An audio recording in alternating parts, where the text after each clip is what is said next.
My dear friends and professionalist, I am Uday Singh, advocate speaking. ಇವತ್ತು ನಾನು ಇನ್ನೊಂದು ವಿಷಯವನ್ನು ತೆಗೆದುಕೊಂಡು ನಿಮ್ಮ ಮುಂದೆ ಬಂದಿದ್ದೀನಿ. ಇವತ್ತಿನ ದಿನ ನಾನು ಆಯ್ಕೆ ಮಾಡ್ಕೊಂಡಿರ್ತಕ್ಕಂಥ ವಿಷಯ ಅಂತಂದ್ರೆ, ನೋಂದಾಯಿತ ಕ್ರಯಪತ್ರವನ್ನ ನ್ಯಾಯಾಲಯದಲ್ಲಿ ಪ್ರಶ್ನಿಸುವುದು ಅಷ್ಟು ಸುಲಭವಲ್ಲ ಅಂತೇಳಿ, ಸಮಂಜಸವಲ್ಲ ಅಂತೇಳಿ ಸುಪ್ರೀಂ ಕೋರ್ಟ್ ಒಂದು ಮಹತ್ವದ ತೀರ್ಪನ್ನು ಹೇಳಿದೆ. ಸೊ ಜೂನ್ 23, 2026 ದಿನಾಂಕದಂದು ನೋಂದಾಯಿತ ಆಗಿರ್ತಕ್ಕಂಥ, ರಿಜಿಸ್ಟರ್ಡ್ ಆಗಿರ್ತಕ್ಕಂಥ ಕ್ರಯಪತ್ರವನ್ನ ಸುಮ್ಮನೆ ಯಾವುದೇ ಒಂದು ದಾಖಲೆಗಳಿಲ್ಲದೆ ವಿನಾಕಾರಣವಾಗಿ ನ್ಯಾಯಾಲಯದಲ್ಲಿ ಪ್ರಶ್ನಿಸತಕ್ಕಂಥದ್ದು ಅಷ್ಟು ಸುಲಭವಲ್ಲ ಅಂತೇಳಿ ಸರ್ವೋಚ್ಚ ನ್ಯಾಯಾಲಯ ಒಂದು ಮಹತ್ವದ ತೀರ್ಪನ್ನ ಕೊಟ್ಟಿರ್ತಕ್ಕಂಥದ್ದನ್ನು ನಾವು ಈ ವಿಡಿಯೋ ಮೂಲಕ ತಿಳ್ಕೊಳ್ಳಿಕ್ಕೆ ಪ್ರಯತ್ನ ಮಾಡೋಣ.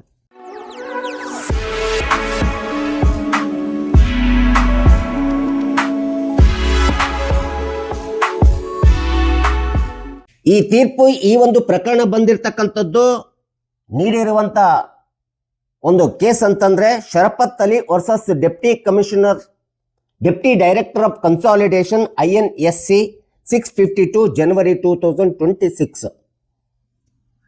ಈ ಒಂದು ಪ್ರಕರಣದಲ್ಲಿ ಇಂಥ ಒಂದು ಮಹತ್ವದ ತೀರ್ಪನ್ನು ಕೊಡಲಾಗಿದೆ. ಇನ್ನೊಂದು ಪ್ರಕರಣ ಅಂತಂದ್ರೆ, ಈ ಒಂದು ಸೇಲ್ ಡೀಡ್ ಚಾಲೆಂಜ್ ಮಾಡಬೇಕಾದ್ರೆ ಇನ್ನೊಂದು ಅತಿ ಪ್ರಮುಖವಾದಂತ ಪ್ರಕರಣದಲ್ಲಿ ಸ್ಪಷ್ಟವಾದಂತ ನಿರ್ದೇಶನಗಳನ್ನ ಸರ್ವೋಚ್ಚ ನ್ಯಾಯಾಲಯ ಕೊಟ್ಟಿದೆ. ಅಂತ ಒಂದು ಪ್ರಕರಣ ಅಂತಂದ್ರೆ ಕರ್ನಾಟಕದ ಗುಲ್ಬರ್ಗಾ ವಿಭಾಗೀಯ ಪೀಠದಲ್ಲಿ ನಡೆದಿರುವಂತ ಒಂದು ಪ್ರಕರಣ.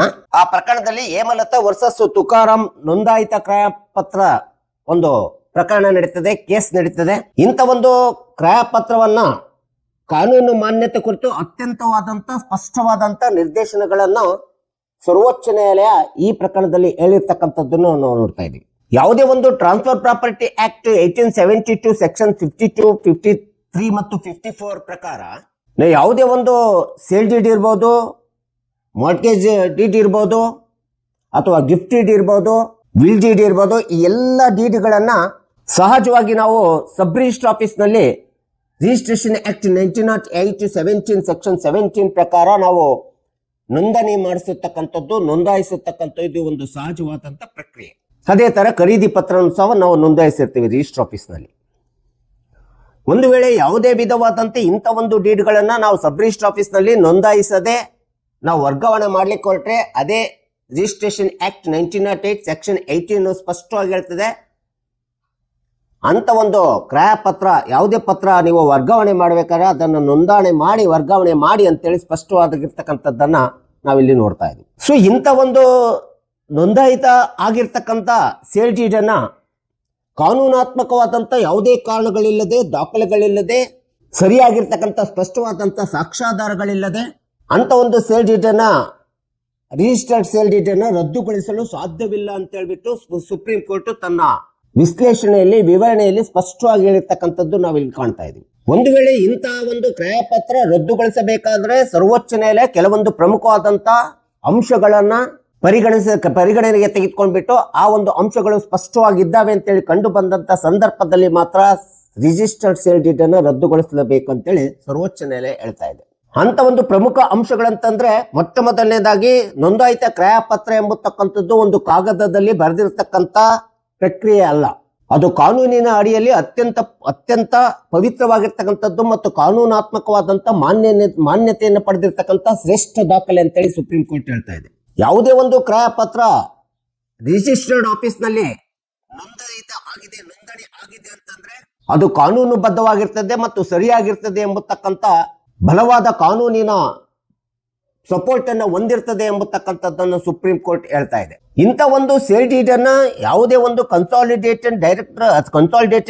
ಕನ್ಸಾಲಿಡೇಷನ್ ಆಫ್ ಅಧಿಕಾರಿಗಳಿರ್ಬೋದು ಅಥವಾ ಕಂದಾಯ ಅಧಿಕಾರಿಗಳಿರ್ಬೋದು, ಈ ಒಂದು ಸೇಲ್ ಡೀಡು ನಕಲಿಯಿಂದ ಕೂಡಿದೆ, ಇದಕ್ಕೆ ಮಾನ್ಯತೆ ಇಲ್ಲ ಎಂಬತಕ್ಕಂಥದ್ದ ನಿರ್ಧಾರವನ್ನು ತೆಗೆದುಕೊಂಡ್ಬಿಟ್ಟು ಅದರ ಬಗ್ಗೆ ತಿರಸ್ಕಾರ ಮಾಡತಕ್ಕಂಥದ್ದು, ಅಂತ ಕ್ರಯಪತ್ರವನ್ನ ರದ್ದುಗೊಳಿಸುವಂತ ಅಧಿಕಾರ ಯಾವುದೇ ವಿಧವಾದಂತ ಕನ್ಸಾಲಿಡೇಷನ್ ಡೈರೆಕ್ಟರ್ಗೂ ಇಲ್ಲ, ರೆವಿನ್ಯೂ ಅಧಿಕಾರಿಗಳಿಗಂತೆ ಸ್ಪಷ್ಟವಾಗಿ ಇಲ್ಲ ಎಂಬತಕ್ಕಂಥದ್ದನ್ನ ಸುಪ್ರೀಂ ಕೋರ್ಟ್ ಹೇಳ್ತಾ ಇದೆ.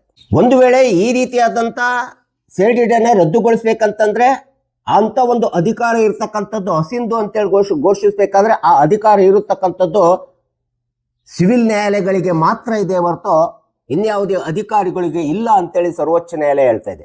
ಇನ್ನು ಸಣ್ಣ ಪುಟ್ಟ ಕಾರಣಗಳನ್ನು ಇಟ್ಕೊಂಡ್ಬಿಟ್ಟು ಈ ಒಂದು ಕ್ರಯಪತ್ರವನ್ನ ರದ್ದುಗೊಳಿಸಲಿಕ್ಕೆ ಬರೋದಿಲ್ಲ. ಅಂತ ಒಂದು ಸಣ್ಣ ಪುಟ್ಟ ಕಾರಣಗಳಂತಂದ್ರೆ ಸಾಕ್ಷಿಗಳು ಸರಿಯಾಗಿ ಬಂದಿಲ್ಲ, ಮುಟೇಶನ್ ಆಗಿಲ್ಲ, ಸಾಕ್ಷಿಗಳ ಹೇಳಿಕೆ ಸರಿಯಿಲ್ಲ ಎಂಬ ಕ್ಷುಲ್ಲಕ ಕಾರಣಗಳನ್ನು ತೆಗೆದುಕೊಂಡು 30 ವರ್ಷ, 40 ವರ್ಷ, 50 ವರ್ಷಗಳಿಂದ ಹಿಂದೆ, ಇಷ್ಟು ವರ್ಷಗಳ ಹಿಂದೆ ನೋಂದಾಯಿತ ಆಗಿ ಬಂದಿರತಕ್ಕಂಥ ಸಬ್ ರಿಜಿಸ್ಟರ್ ಆಫೀಸ್ನಲ್ಲಿ ಆಗಿರ್ತಕ್ಕಂಥ ಒಂದು ಕ್ರಯ ಪತ್ರವನ್ನ ಮೋಸದಿಂದ ಕೂಡಿದೆ, ವಂಚನೆಯಿಂದ ಕೂಡಿದೆ, ಇದಕ್ಕೆ ಸರಿಯಾದ ಸಾಕ್ಷಿಗಳ ಹೇಳಿಕೆಗಳು ಇಲ್ಲ ಎಂಬತಕ್ಕಂಥ ಕ್ಷುಲ್ಲಕ ಕಾರಣಗಳನ್ನು ಕೊಟ್ಬಿಟ್ಟು ಆ ಒಂದು ಕ್ರಯ ಪತ್ರವನ್ನು ಸುಮ್ಮನೆ ರದ್ದುಗೊಳಿಸಲಿಕ್ಕೆ ಸಾಧ್ಯವಿಲ್ಲ ಎಂಬತಕ್ಕಂಥದ್ದನ್ನ ಸುಪ್ರೀಂ ಕೋರ್ಟ್ ಇಲ್ಲಿ ಸ್ಪಷ್ಟವಾಗಿ ಹೇಳಿರ್ತಕ್ಕಂಥದ್ದು ನಾವು ನೋಡ್ತಾ ಇದ್ದೀವಿ. ಇನ್ನು ಯಾವುದೇ ಒಂದು ಕ್ರಯ ಪತ್ರವನ್ನ ತೆಗೆದುಕೊಂಡ್ಬಿಟ್ಟು ಕೋರ್ಟ್ ನಲ್ಲಿ ಚಾಲೆಂಜ್ ಅನ್ನ ಮಾಡಿಬಿಟ್ಟು ಆ ಒಂದು ಕ್ರಯ ಪತ್ರ ರದ್ದುಗೊಳಿಸಿ ಅಂತ ಹೇಳ್ಬಿಟ್ಟು ಯಾರಾದ್ರೂ ದಾವೆಯನ್ನು ಮೊಕದ್ದಮೆ ಹೂಡಿದಂತ ಸಂದರ್ಭದಲ್ಲಿ ಆ ಒಂದು ಕ್ರಯ ಪತ್ರಕ್ಕೆ ರದ್ದುಗೊಳಿಸಲಿಕ್ಕೆ ಬೇಕಾಗಿರ್ತಕ್ಕಂಥ ದಾಖಲೆಗಳು ಬೇಕು, ಸಾಕ್ಷ್ಯಾಧಾರಗಳು ಬೇಕು, ಮತ್ತು ಅದಕ್ಕೆ ಬೇಕಾಗಿರ್ತಕ್ಕಂಥ ಎಲ್ಲ ದಾಖಲೆಗಳ ಆಧಾರಗಳು ಇರಬೇಕು. ಬರೀ ಬಾಯಿ ಮಾತಿನಲ್ಲಿ ಹೇಳಿದ ತಕ್ಷಣ ಆ ಒಂದು ಬಾಯಿ ಮಾತಿನ ಹೇಳಿಕೆಯನ್ನ ಮಾನ್ಯ ನ್ಯಾಯಾಲಯ ಪರಿಗಣಿಸುವುದಿಲ್ಲ ಎಂಬತಕ್ಕಂಥದ್ದನ್ನು ನಾವಿಲ್ಲಿ ಸ್ಪಷ್ಟವಾಗಿ ತಿಳ್ಕೊಬೇಕಂತೇಳಿ ಹೇಳ್ತಾ ಇದ್ದೆ. ಮತ್ತು ಒಮ್ಮೆ ಕ್ರಯ ಪತ್ರವನ್ನು ಬರೆದು ಕೊಟ್ಬಿಟ್ಟು ರಿಜಿಸ್ಟರ್ಡ್ ಮಾಡಿಸ್ಬಿಟ್ಟು ಅಂತ ಒಂದು ರಿಜಿಸ್ಟರ್ಡ್ ಆದಂಥ ಕ್ರಯ ಪತ್ರ ಕೇವಲ ನಾನು ಸಾಲಕ್ಕಾಗಿ ಬರೆದು ಕೊಟ್ಟಿರ್ತಕ್ಕಂಥ ಕ್ರಯ ಪತ್ರ ಅಂತೇಳಿ ಹೇಳತಕ್ಕಂಥದ್ದು ಮಾನ್ಯ ನ್ಯಾಯಾಲಯ ಇಂಥ ಒಂದು ಬಾಯಿ ಮಾತಿನ ಹೇಳಿಕೆಯನ್ನು ಯಾವುದೇ ಕಾರಣಕ್ಕೂ ಒಪ್ಪೋದಿಲ್ಲ ಎಂಬತಕ್ಕಂಥದ್ದನ್ನ ನಾವಿಲ್ಲಿ ಸ್ಪಷ್ಟವಾಗಿ ತಿಳ್ಕೊಬೇಕಂತೇಳಿ ಸರ್ವೋಚ್ಚ ನ್ಯಾಯಾಲಯ ಹೇಳ್ತಾ ಇದೆ. ಇನ್ನು ಇಂಡಿಯನ್ ಎವಿಡೆನ್ಸ್ ಆಕ್ಟ್ ಅನ್ನು ತೆಗೆದುಕೊಂಡಾಗ ಇದರ ಪ್ರಕಾರ ಲಿಖಿತ ಮತ್ತು ದಾಖಲೆಗಳಿಂದ ಕೂಡಿರ್ತಕ್ಕಂಥ ಯಾವುದೇ ಒಂದು ಪತ್ರಗಳಿದ್ದಂಥ ಸಂದರ್ಭದಲ್ಲಿ ಅವುಗಳ ವಿರುದ್ಧ ಕೇವಲ ಮೌಖಿಕವಾಗಿ ಸಾಕ್ಷಿಗಳನ್ನ ನ್ಯಾಯಾಲಯ ಮಾನ್ಯ ಮಾಡಲು ಸಾಧ್ಯನೇ ಇಲ್ಲ ಎಂಬತಕ್ಕಂಥದ್ದನ್ನು ನಾವಿಲ್ಲಿ ತಿಳ್ಕೊಬೇಕಾಗುತ್ತೆ.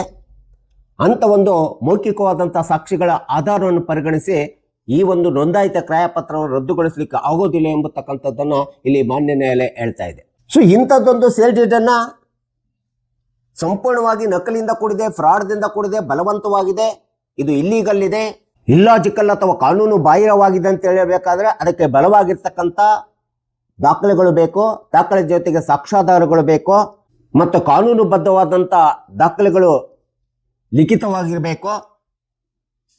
ಆದರೆ ಸುಮ್ಮನೆ ಯಾವುದೋ ಒಂದು ಕಲ್ಪನೆಯನ್ನು ಮಾಡಿಕೊಂಡು, ಊಹೆಯನ್ನು ಮಾಡಿಕೊಂಡು ಬಾಯಿ ಮಾತಿನ ಹೇಳಿಕೆಗಳನ್ನು ಕೊಟ್ಬಿಟ್ಟು ಇಂಥ ಒಂದು ನೋಂದಾಯಿತವಾಗಿರ್ತಕ್ಕಂಥ ಸಬ್ ರಿಜಿಸ್ಟರ್ ಆಫೀಸ್ನಲ್ಲಿ ನೋಂದಣಿ ಕಾಯ್ದೆ ಪ್ರಕಾರ ನೋಂದಣಿಯಾಗಿ ಕಾನೂನಾತ್ಮಕವಾದಂಥ ಮಾನ್ಯತೆಯನ್ನು ಪಡೆದಿರ್ತಕ್ಕಂಥ ಕ್ರಯ ಪತ್ರ ಯಾವುದೇ ಕಾರಣಕ್ಕೂ ಸಹ ರದ್ದುಗೊಳಿಸಲಿಕ್ಕೆ ಸಾಧ್ಯವಿಲ್ಲ ಎಂಬತಕ್ಕಂಥದ್ದನ್ನು ಸುಪ್ರೀಂ ಕೋರ್ಟ್ ಇಂಥ ಒಂದು ಮಹತ್ವದ ಪೂರ್ಣವಾಗಿರ್ತಕ್ಕಂಥ ಮೈಲುಗಲ್ಲಿನ ತೀರ್ಪನ್ನ ಕೊಟ್ಟಿರ್ತಕ್ಕಂಥದ್ದು ನಾವಿಲ್ಲಿ ತಿಳ್ಕೊಬೇಕಾಗುತ್ತೆ. ಹೀಗಾಗಿ ಕಕ್ಷಿದಾರರು, ಸಾರ್ವಜನಿಕರು ಇಂಥ ಒಂದು ಮಹತ್ವಪೂರ್ಣವಾದಂಥ ಸುಪ್ರೀಂ ಕೋರ್ಟಿನ ತೀರ್ಪನ್ನು ಯಾವುದೇ ನೋಂದಾಯಿತ ಕ್ರಯ ಪತ್ರ ನ್ಯಾಯಾಲಯದೊಳಗಡೆ ಮೊಕದ್ದಮೆ ಹೂಡುವುದಕ್ಕಿಂತ ಮುಂಚೆ ನಾವು ಇದೊಂದು ತಿಳ್ಕೊಬೇಕೆಂಬತಕ್ಕಂಥ ಹಿನ್ನೆಲೆಯನ್ನು ಇಟ್ಕೊಂಡು ನಾನು ಈ ವಿಡಿಯೋನ ಮಾಡಿದ್ದೀನಿ. ದಯವಿಟ್ಟು ನನ್ನ ವಿಡಿಯೋ ಇಷ್ಟ ಆಗಿದ್ದರೆ ಶೇರ್ ಮಾಡಿ, ಲೈಕ್ ಮಾಡಿ, ಕಮೆಂಟ್ ಮಾಡಿ, ಮತ್ತು ನನ್ನ ಚಾನಲ್ಗೆ ಇನ್ನೂ ಯಾರ್ಯಾರು ಸಬ್ಸ್ಕ್ರೈಬ್ ಆಗಿಲ್ಲ ನೀವೆಲ್ಲರೂ ಸಬ್ಸ್ಕ್ರೈಬ್ ಆಗಬೇಕಂತ ಕೇಳ್ಕೊಳ್ತಾ ಇವತ್ತಿನ ವಿಷಯಕ್ಕೆ ವಿರಾಮನ ಹೇಳ್ತೀನಿ. ನಾನು ಇನ್ನೊಂದು ವಿಷಯವನ್ನು ತೆಗೆದುಕೊಂಡು ನಿಮ್ಮ ಮುಂದೆ ಬರ್ತೀನಿ. ಜೈ ಹಿಂದ್, ಜೈ ಕರ್ನಾಟಕ.